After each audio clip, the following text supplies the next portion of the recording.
Dear white people, who are blaming Islam for this attack, we know very little of this incident, and we won't know until later. It is probably not terrorism, and if it is, then it is not necessarily of the religious variety, at least not Muslim. And we do know, we shouldn't lash out. We shouldn't commit to pathetic attacks that only incite more recruitment. Isn't it a little suspicious that these events take place at a time when we find out that the Trump administration is under FBI investigation? A way too similar event to the Paris machete attack, where the supposed Muslim attack was yelling, the attacker was yelling Allahu Akbar, or when the Salami refugee Deir Adan attacked people at the mall in Minnesota with a knife last year. Then there is the fact that he used a truck, like in Berlin or Nice.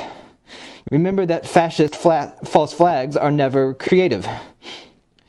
We shouldn't close our borders. We shouldn't tar everyone with one brush. There will always be murders, and there will always be extremists. But guess what?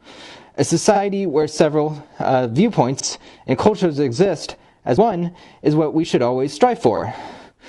Shouldn't we endeavor to create a society like this and not descend into tribalism? The price of this is sometimes violent, and we have seen this throughout history.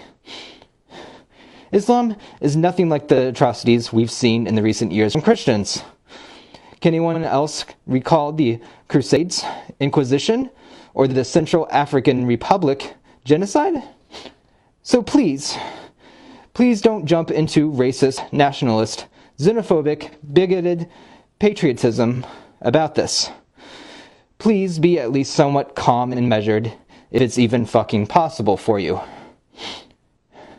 Everyone, please be safe out there and fight back.